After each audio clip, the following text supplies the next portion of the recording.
É o seguinte, porque de um lado, hoje, a favela, o pobre, discriminado, criminalizado, gente de bem, trabalhadora, que mora em bairros carentes, eles são vistos como pessoas inocentes que vivem ali porque não tem onde ir.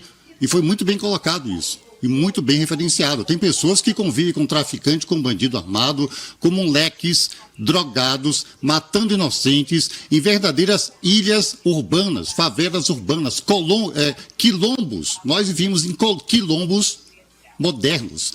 Antigamente era quilombos de escravos jogados na área rural. Nas cidades grandes, nós vimos em quilombos chamados favelas, onde lá o bandido é que manda.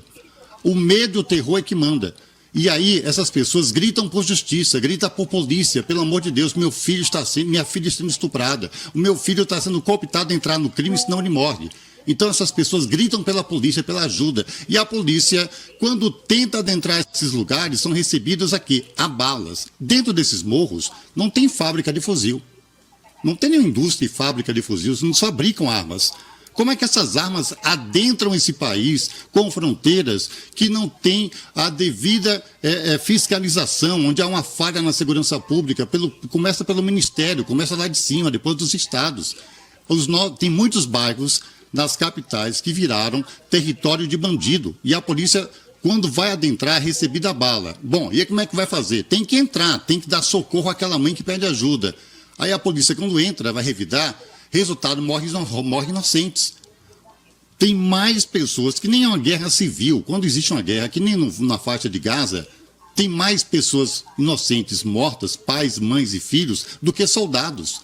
Hoje, se você fizer um levantamento de pessoas inocentes, crianças com bala perdida, mães grávidas, homens trabalhadores que morreram e continuam morrendo pela troca de tiro entre a polícia e o bandido, não está no gibi. Então chegou a um ponto que diz o seguinte, olha, ou vocês se organizam para combater o crime, encontram uma maneira, mas que minimize a quantidade de inocentes mortos, porque houve um período em que muitas crianças morreram.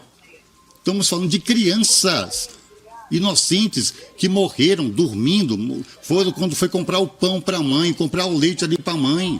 Estamos falando de proteção aos civis. Então, a polícia tem que subir, tem que combater a criminalidade, mas não às custas, uma alta custa de vidas inocentes, de pessoas trabalhadoras, honestas, que vivem com o terror do medo do crime ou o medo de quando a polícia sobe. Agora, lembra-se de quando um policial federal foi morto em Salvador no combate ao crime organizado, aí veio a imprensa nacional, falou da morte desse policial federal, falou-se também de um tipo caveirão que veio para Salvador para enfrentar.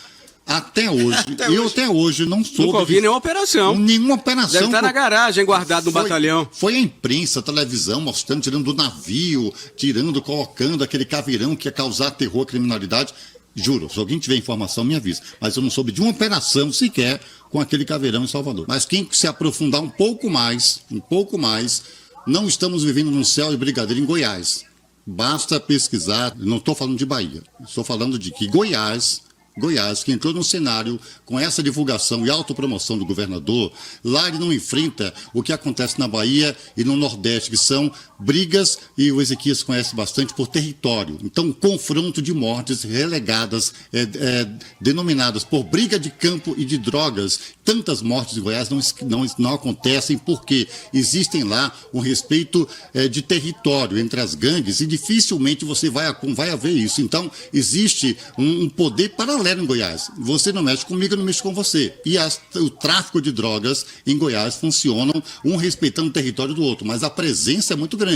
O que não acontece num grau de violência, de combate, de tráfico, como acontece na Bahia, como acontece no Rio, às vezes em São Paulo. São Paulo você não ouve tanto, porque também um respeita o território do outro. E com isso, quem perde o território somos nós, brasileiros, pais de família.